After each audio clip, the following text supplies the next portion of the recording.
दियदान बिहानन्छ Vivo सुख कीर्तिनाबाट सती यदि भविपति संसार महिमाबाट। हे भगवान्, अन्तिम समयमा दिय त्याग गर्ने विधि पनि सुने मैले। अब दाह संस्कारको विधि कसरी हो त बताउनुहोस् भन्नुहुन्छ 10औं अध्यायमा दाह संस्कार। अनि दाह संस्कार यदि यो किताब लेख्ने बेलामा सती जान्थे र सतीको कुरा पनि राखेको छ। अहिले त सती जाने चलन छैन, श्रीमतीहरू सती जान्थे। अनि सती जानेवाली श्रीमती छन् भने दाह संस्कारको विधि के हो, कसरी जानुपर्छ?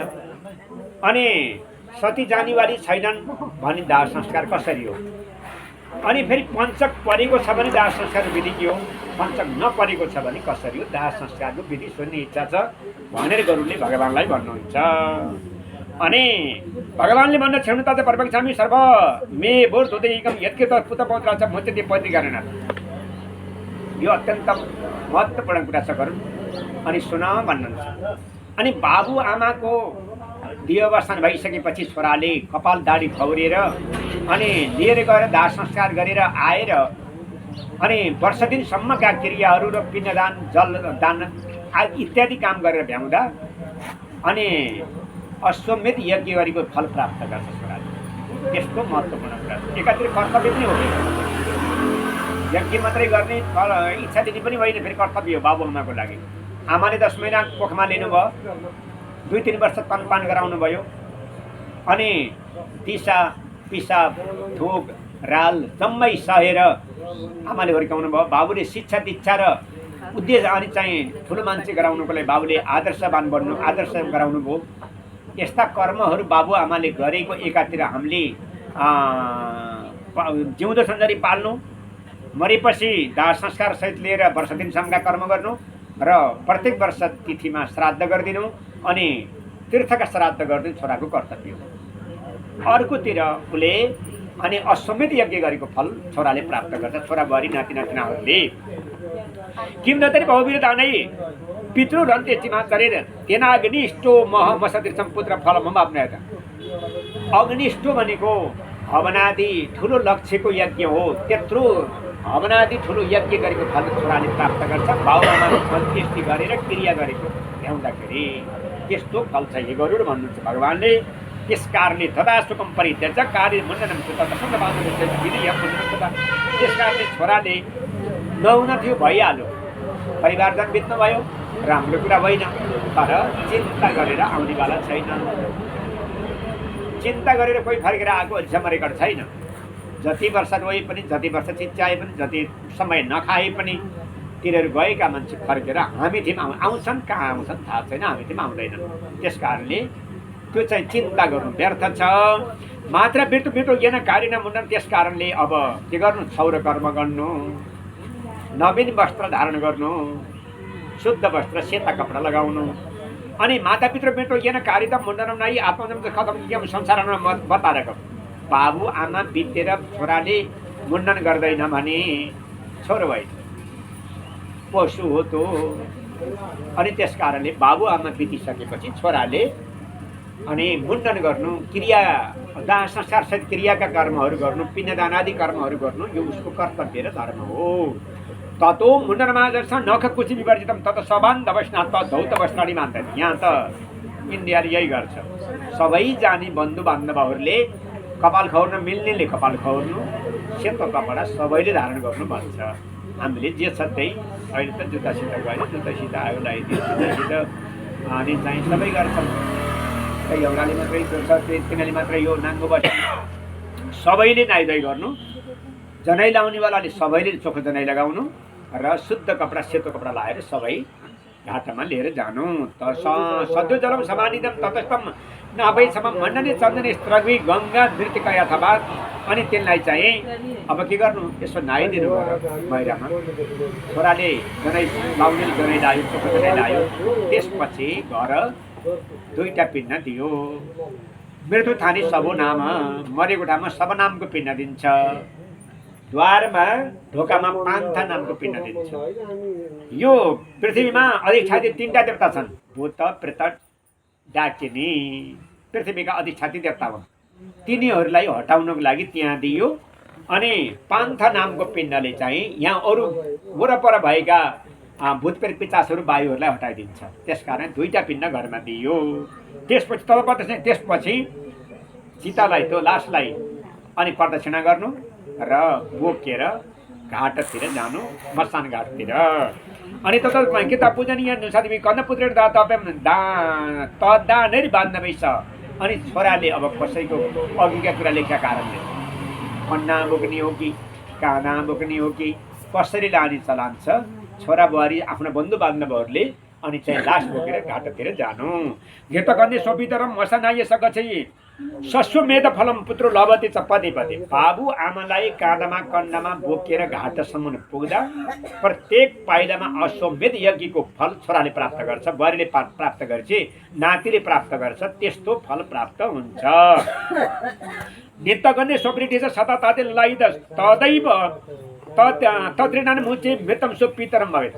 तर कर्तव्य पनि हो भन्नुहुन्छ। आमाले 10 महिना यहाँ लिनुभयो, पान गराउनु भयो, दिशा सोर्नु भयो, दिशा सोर्नु भयो, अनि पिसाब सोर्नु भयो, अनि वाकेका सोर्नु भयो, आफू नखाएर खुवाउनु भयो, आफू ननिदाएर निदाउन हाल्नुभयो। बाउले शिक्षा दीक्षा लालन पालन अनि चाहिँ ठुलो मान्छे बनाए।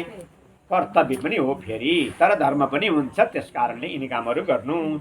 ततुर्ध मार्गी विश्राम साम्राज्य बुछम गाडी पहिले चाहिँ बोकेर हिँड्दा आधा बाटा पनि पिन्न दिन्थ्यो। अहिले बाटा गाडी लिएर जाँदा आधा बाटा दिन्न, उहीँ गएर दिन्छ आधा बाटाको। अनि बाटामा बिसाएर बोकेर जाँदाखेरि बिसाएर अनि आधा बाटाको विश्राम स्थानको भूत नामको पिण्ड दिनु। अनि चौबाटामा एउटा पिण्ड भन्छ, कुनै कुनै पद्धतिले, कसैले भन्दैन। कुनै कुनै पद्धतिले चौबाटामा गएर अनि खेचर नामको पिण्ड दिनु। त्यो चौबाटामा भूत प्रेत पिचाच डाकिनीहरू हुन्छन् आधा बाटामा। अनि चाहिँ सबै यिनी चाहिँ दोखहरूले सुन्छन् भनेर तिनीहरूलाई हटाउँदै हटाउँदै घाटतिर जानु। पिसाचा राक्षसा यास ये चाहने दिचो साथी त तस दियो वेदी यस नैबा योग्य तोकारका भूत प्रेत डाकिनी साकिनी यी सबै अधिष्ठातीहरूलाई हटाउँदै हटाउँदै मसानतिर जानु। साम्राज्य भूष संलिप्तो। त्यसपछि घरबाट हिँड्दा घरतिर मुख गराउनु। उता पुगेपछि फेरि अलिक पर गएपछि गङ्गाजीतिर मुख लिएर जानु। वहाँ लगेर जलमा चोबेर उत्तर शिर बनाएर पाउलाई जलमा राखेर अनि त्यो मसानलाई राख्नु। अनि साम्राज्य भूष संलिप्त। त्यसपछि अब त्यहाँ विधि गर्नको लागि भुइँ लिप्नु छोराले। अनि पण्डितले कर्व्याध नामकी अग्नि त्यहाँ जलाउनु। कर्व्याध नामकी अग्नि जलाएर वेदको 36 अध्यायमा हुन्छ लोमव्य स्वा तुचि स्वा लोहित स्वा मेदुव्य सभ्य थव्य स्वा भन्ने। अनि वेदको 36 अध्यायमा वेदको मन्त्र छ, त्यो मन्त्रले त्यहाँ क्रियापत्रले हुन्छ। हुमेपछि चाउडा पिण्ड त बाटामा दिइसकियो। अब चिता बनाउनु असल काठका भन्छ। के पाइन्छ भने यहाँ त श्रीखण्डका भन्छ। हामीलाई साल नै श्रीखण्ड हो, सालका पाइयो भने श्रीखण्ड हो, नभए के का काठ पाइन्छ? श्रीखण्डका काठले चिता बनाउनु, शुद्ध काठले।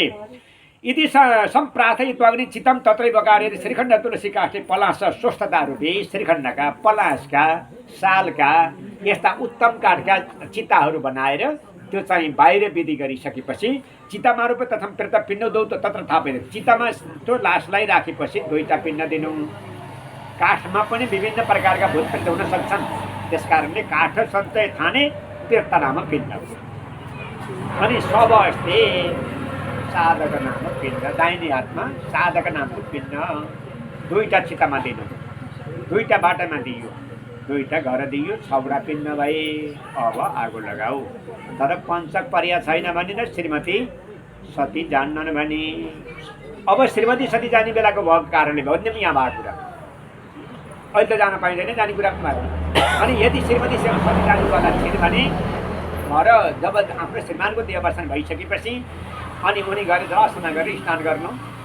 स्नान गरेर घर आइसकेपछि अनि आफ्ना नयाँ कपडा लगाउने, सिन्दुर लगाउने, चुराहरू नयाँ लगाउने, अनि पोते लगाउने, कण्ठी लगाउने, सबै श्रृङ्गारका सामान 16 श्रृङ्गारका सामान पुरै गर्नु।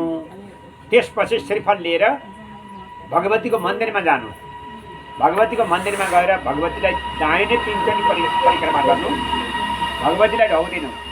त्यसपछि आफूले शिक्षा मन्त्र गायत्री मन्त्र लिएको गुरुलाई प्रणाम गर्नु र एउटी सदवा महिला साथी लिएर घाटतिर जानु।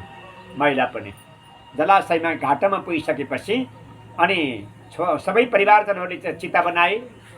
अनि चिता बनाइसकेपछि आफ्नो मरेको पतिलाई चितामा राखिसकेपछि अनि गङ्गाजीको जल लिएर, हे गङ्गाजी, गङ्गाजल सूर्यलाई चढाउनु, अर्घ जल चढाउनु। जसरी म गङ्गाजलमा सुत्दाखेरि शीतल हुन्छ त्यस्तै अग्निले मलाई दहन गर्ने छैनन्, अग्निले मलाई त्यस्तै शीतल गराउने छिन्। अनि त्यस कारणले भनेर त्यही काम गर्नु र म सती जाँदैछु भनेर गङ्गाजीलाई दर्शन, सूर्यलाई चाहिँ गङ्गाजलको अर्घ चढाएर देब्रेपट्टि श्रीमानको सुत्नु। र अब सतीको विधित्व अनुसारले अनि आगो, मरेको बाउ बा आमाले पो आगो लगा भन्नुहुन्न रे, आगो लगाइदिएको। आमा जिउँदो आमा सुतेपछि त अनि छोराले आगो लगाइदिए छोरो नभनिकन लगाइदिन भएन। र आगो लाउने अनुमति आमाले छोरा अथवा पोषण परिवारजनहरूलाई दिएपछि आगो लगाउनु सती जाने विधि। अब पञ्चक भरिया छैन भने फेरि पञ्चक भरिया छ भने धनिष्ठा नक्षत्रको 27 नक्षत्र हुन्छन्। 27 नक्षत्र मध्येमा 5वटा नक्षत्रलाई पञ्चक भनिन्छ। धनिष्ठा, श्रवण अनि सप्तविसा, पूर्वभाद्रा, उत्तरभाद्रा, रेवती, यी 5 दिनलाई पञ्चक भनिन्छ। पञ्चकमा मरेको लासलाई दाह संस्कार गर्न हुँदैन। सकिन्छ भने त कुर्ने हो। कति दिन बाँकी छ? पहिलो दिन मरिया भए 5 दिन कुर्न पर्यो, अन्तिम दिन मरिया भए 1 दिन कुरे भयो। जति दिन बाँकी छ कुर भनेको घाटामा लगेर कुर्ने हो। तर सकिँदैन भने पञ्चक विधि गर, नभए फेरि घरमा अर्को हानि पर्छ, अर्को मुली मान्छे जान्छ। पञ्चक विधि गरेनौ भने यहाँ पर्या थिएन है, यहाँ पञ्चक थिएन, हेरेर पण्डितले हेर्ने काम हो। अनि पञ्चक परेको छ भने फेरि के विधि गर्नु त? सके त कुर्ने हो, कुर्न सकिएन अनि अब त्यहाँ के गर्नु भन्दाखेरि 5वटा पुतला एकैचोटि पोल्नु पर्यो। 5 दिनको 5वटा पुस्का बनाएर कपडाले बेरेर पाइन्छ भने मासुको पिठोले पोत भनेको छ, पुस्का बनायो। अनि पेर्ता जयता नर इन्द्रको समर यस्तो उग्राव सन्तु बा हबो ना धिर्छा यथा सथ भन्ने वेदमा मात्र हुन्छ। त्यो मन्त्रबाट ती 5वटा लासलाई पुज्नु। 2टा हातमा 2टा राख्नु, एउटा छातीमा राख्नु, 2टा खुट्टामा 2टा राख्नु, 5वटा लास भयो, चिता भयो। त्यसलाई त्यो मन्त्रले, वेदका मन्त्रले पूजा गर्नु, वेदकै त्यही मन्त्रले अग्निमा हवन गरिदिनु। अनि विधि पुरा गरेपछि आगो लगाइदिनु। अनि आगो लगाइदिएपछि फेरि त्यो उम्कन दिन 13औं दिन घर विधि गर्नुपर्छ। त्यसमा यहाँ बताएको कुरा तामाका कलशहरू, तामाका थालीहरू, काँसको कटौरामा दुधमा, एउटामा दुध, एउटामा दही, एउटामा घिउ राखेर दान गर भनिएको छ यहाँ बताएको विधा। त्यसपछि सुनका प्रतिमावती 7वटा देवताको पूजा हुन्छ। 5वटा तिनीहरू भए काल र महाकाल, त्यहाँ पूजा हुन्छ। 7वटा देवताको पूजा हुन्छ। 7वटालाई सुनको प्रतिमा गरा, नसके एउटा गर, नसके पैसा घोट, काम चलाउ सरकार त हामी सबै। अनि त्यो विधिले पूजा गराइदिए, हवन गराइदिए, 13औं दिन घर। त्यसरी दाह संस्कार गर। अब आगो लगाइयो। अनि आगो लगाइसकेपछि अनि के गर्ने त भन्दाखेरि आधा पुगेपछि छोराले घिउ दिन्छ कि ब्रह्माण्डमा, यो ब्रह्माण्डमा जन्म्याऊ अनि पारिवारिक सुख शैलमा भुज्याऊ। भुल्यौ नि, हामी सबै भुलिएछौँ नि, पारिवारिक सुख शैल मोज मजामा भुल्यौ। अब फेरि यहाँ जन्मिएर आफ्नो जे थियो त्यही गर्यौ, जे कर्म ल्याएको थियो त्यो गर्यौ। अब तिमी फेरि ब्रह्मलोक जाऊ भनेर छोराले आधा मस्तक भएपछि, आधा शरीर जलेपछि घिउको आहुति दिन्छ। गृहस्थीलाई काठले आहुति, सन्यासीलाई नरिवलले। सन्यासीलाई फेरि त्यही मस्तक फोर्ने बेलामा नरिवलले छोड्ने हो। फोर्न त के सकिन्छ र, नरिवल राखिदिने हो सन्यासीलाई। तर सन्यासीलाई त फेरि आगो जलाउने होइन, सन्यासीलाई लिएर गएर पुर्ने हो, यहीँ बताएको छु फेरि। अनि सन्यासीलाई लिएर गएर पुर्ने हो। बच्चाहरू मरे, 27 महिनाभन्दा पहिलाको बच्चा बित्यो भने त्यसलाई दाह संस्कार घाटामा लाने होइन, घाटैमा मऱ्यो भने घाटामा हो, जलाउने होइन, पुर्ने हो। यता बिते गाउँघर टोलमा बिते भने त्यसलाई अनि कहाँ लिएर गएर पुर्ने हो। 27 महिनाभन्दा पहिलाको बच्चा, 27 महिनाभन्दा पहिलाको बच्चा बित्यो भने अनि त्यसको उम्कने दिन के गर्ने भन्दाखेरि त्यस्तै बच्चाहरू खोजेर दुध पिलाइदिने। अनि त्यस्तै बच्चाहरूलाई कपडा दान गरिदिने, त्यति गरी पुग्छ। 14 वर्षभित्रको बच्चा छोरो वा छोरी बिते भने, वर्तन गरिया छैन, बिहा भएको छैन भने, तिनीहरू बिते भने त्यस्तै किशोरहरूलाई बोलाएर कपडा दान के सकिन्छ, खाना चाहिँ खिर खुवाइदिनु, खिर मन पराउँछन् बच्चाहरूले, मिठाईहरू खुवाइदिनु। अनि 14 वर्षका भन्दा भित्रका बिते वर्तन बिहा भएको छैन भने तिनीहरूको त्यो डिगुरो थापिँदैन, सिधै कुसको आसन राखेर 10 दिनसम्म पिण्ड दिन्छ। 11औं दिनका दिन एकोत्तिष्ट विधिमा उम्किन्छ। 12औं चाहिँदैन, तिनीहरू सपिन्ने हुँदैन। अनि फेरि तिनीहरूलाई दान पनि धेरै चाहिँदैन, इच्छा बढिया छैन। 14 वर्षभित्रका बच्चाको इच्छा बढ्दैन, न सौन्दर्यमा आकर्षण हुन्छ, न धनमा आकर्षण हुन्छ, न मिठोमा आकर्षण हुन्छ, न राम्रोमा आकर्षण हुन्छ, न धनीमा आकर्षण हुन्छ, केहीमा पनि आकर्षण हुँदैन। इच्छा बढिया छैन, त्यसकारण त्यसलाई त्यो दान पनि धेरै चाहिँदैन। अनि इच्छा पनि थोरै थियो, दान र क्रिया पनि थोरै भई पुग्छ तिनीहरूलाई। तर छोरो 14 वर्ष 15 वर्षको थियो, वर्तन गरेको हो भने डिग्रो थाप्नु पर्यो। डिग्रो थापेर त्यसलाई फेरि पुरै 12 दिनका दिन सपिन्ने गरेर हैसियत अनुसार दान गर्न पर्यो। तर छोराको वर्तन भएको छैन, 16 वर्षको पनि भएको छ, क्रिया 11 दिन। अनि एकोत्तिष्ट विधिले 11 दिनका दिन उम्कने, त्यसो सपिन्ने हुँदैन। अनि छोरी 14 वर्षभित्र किशोर छन्, 14 वर्षभन्दा माथि लाग्यो, त्यो 11 दिन क्रिया हुन्छ। 8 वर्ष कटेपछि 11 दिन क्रिया हुन्छ। बिहा भयो भने तिनको पनि सपिन्ने भयो। बिहा भएको छ नभएकी छोरी बितेन भने, बिहा भएपछि बुहारी बहिनी घरमा क्रिया हुन्छ। बिहा नभएकी छोरी 18-20 वर्षकी बितेन भने डिग्रो थापिँदैन, तिनलाई कुसमा पिण्ड दिने, 11 दिनका दिन उम्काइदिने। अनि छोराको पनि वर्तन नभएको चाहे 18 वर्ष भओस् अनि डिग्रो नथापेर 11 दिनका दिन उम्कने, वर्तन भएको हो भने चाहे 10 वर्षको भओस् डिग्रो थापेर 12 दिनमा उम्कने, 12-13 दिनमा उम्कने, सपिन्ने सही। अनि जस्तो बितेको छ त्यस्तैलाई भोजन गराउनुपर्छ। किशोरहरूको किशोरै बोलाएर, बालक दुध खानेहरूको दुध खाने बच्चा खोजेर उसलाई दुध पिलाइदिने। किशोरहरूलाई बढी गुण मन पराउँछन्, गुलियो मन पराउँछन् ती 14 वर्षभित्रकाले खिर र मिठाईहरू ल्याएर खुवाइदिनु, सक्नेले कपडा दान त्यही अनुसार गरिदिनु। अनि त्यति गर्दै तिनीहरूको उम्कने तरिका त्यो हो। र आगो लगाएर मस्तक फोरेपछि यहाँ के भन्छ भने थारूहरूले तय गर्छन्, घर आऊ भन्छ कि नुहाइधुवाइ गरेर। 4 दिनका दिन वा 3 दिनका दिन अनि अस्थि सञ्चय गर्न जाऊ भन्छ, हामी त्यो गर्दैनौँ। त्यो छोडेको वस्तुलाई स्यालले खान्छ, कुकुरले खान्छ, घर खोज्दा पाइँदैन, त्यस कारणले हामीले भ्याएर आउँछौँ। नभए यहाँ त्यस दिन आधार घर्किएपछि नुहाइधुवाइ गरेर कपडा फेरेर घर आऊ, सबै घर आएर बसेर अनि त्यस दिन केरा खाने हो कि अन्न खाने हो खाऊ। अनि अर्को दिन घर बत्ती बाल्न सुरु गर कोठामा। अनि तिमी 3 दिनमा गए पनि हुन्छ, 4 दिनमा गए पनि हुन्छ अस्थि सञ्चय गर्न। अस्थि सञ्चय गर्न जाँदाको दिन फेरि गएर नुहाइधुवाइ गरेर अस्थि निकालेर 15 पाइला गएर ठाडोले खन, पशुलाई गाईका दुध दिएर अनि गङ्गाजलले 7 चोटि पखालायो नि त्यसलाई। अनि 7 चोटि धो, त्यसपछि घिउ लगाऊ, अनि पाटमा मोड र अम्खरामा राखेर 15 पाइला गएर खाल्टो खनेर त्यसैमा त्यो जल भरेर त्यही माथि त्यो अस्तुको अम्खरा राखेर त्यसैमाथि पिण्ड देऊ। दाती नामको पिण्ड, त्यो पोलेको दहनलाई हटाउने नामको पिण्ड हो त्यो पिण्ड दिनु। र त्यसपछि त्यो पिण्ड भ्याएपछि त्यो अस्तुलाई छोरो बुहारी छोरा नाति जति छन् छातीमा, शिरमा, भुइँमा 7 चोटि घुमाउनु। 7 चोटि घुमाएर अनि त्यसलाई लपेटेर अनि गङ्गाजीमा विसर्जन गर्नु। यो विसर्जन किन गरेको गङ्गाजीमा?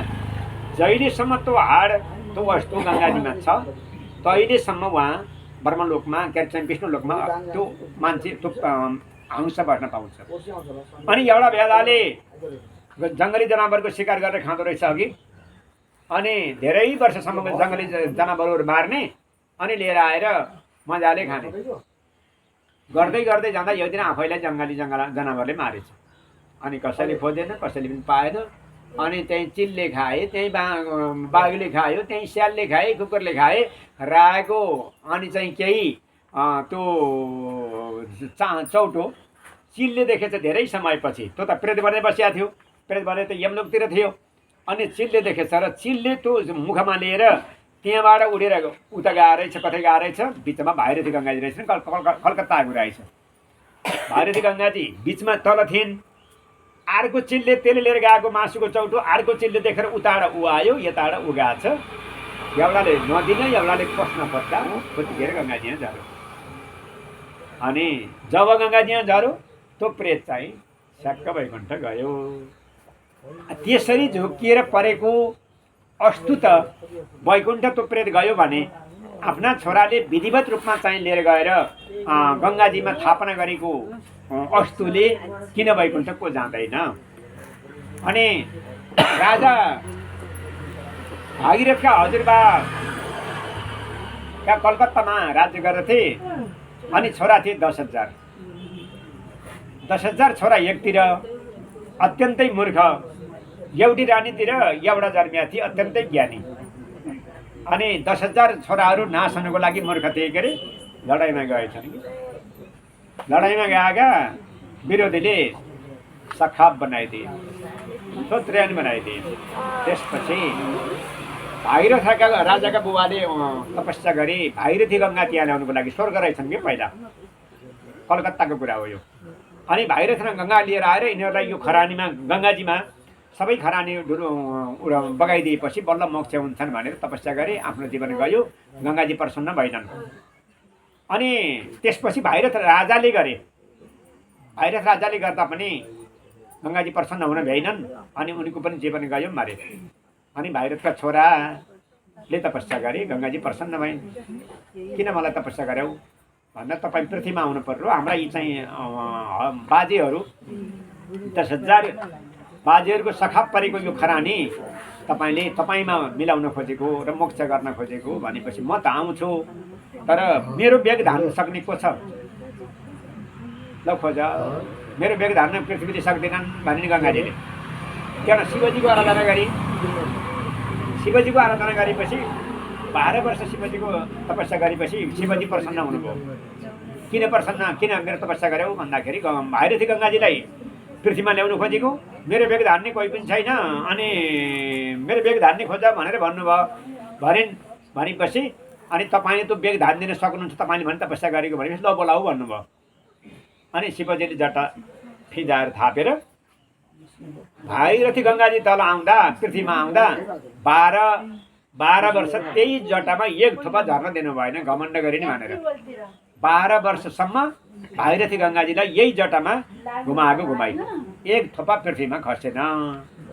फेरि तिनै राजाले प्रभु शिवजीलाई तपस्या गरे, मैले त यो सबै यिनीहरूको मोक्ष गर्नको लागि भागीरथी गङ्गाजी मैले बोलाएको, तपाईँ यही जटा घुमाई गरेपछि त म पनि बुढो भएँ, मेरा यी सबै सन्तानहरू पुस्ताहरू यही चाहिँ बर्बाद भए, छोडिदिनुहोस् भनेपछि शिवजीले छोडिदिनु भयो। र त्यही बाटो गएर ती 10,000 सेना सन्तान के चाहिँ आफ्ना पुस्ताहरू मरेका खरानी भागीरथ गङ्गाजी बगाइदिएपछि सबै मोक्ष भएर स्वर्ग गए।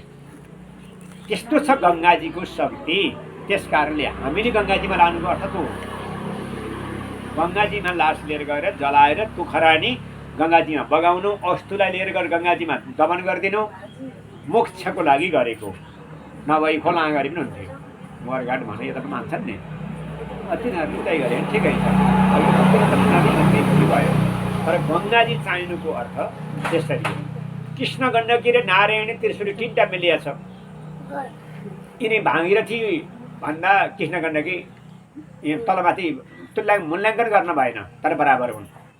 कृष्ण गण्डकी विश्वको एउटा मात्रै कृष्ण गण्डकी हुन्, सालटाम कुद्नेवाला, सालटाम सिधा निर्माण गर्नेवाला कृष्ण गण्डकी हुन्। त्यस्तै गङ्गाजी त्रिशुली नारायणी 3टा मिलेर त्रिवेणीमा देवघाटमा आएका छन् भनेपछि त्यहाँ लगेर अनि चाहिँ विधिवत रूपमा जलाएर त्यो अस्तु त्यो खरानीलाई त्यहाँ बगाउनु, अनि अस्तुलाई गङ्गाजीमा क्षेपण गर्नु नै मोक्षको सिँढी हुनु भन्दै 10औं अध्याय यहाँ विस्तार गरियो। अनि दाह संस्कार गर्ने विधि 10औं अध्यायले बताए भन्दै हरै नमः।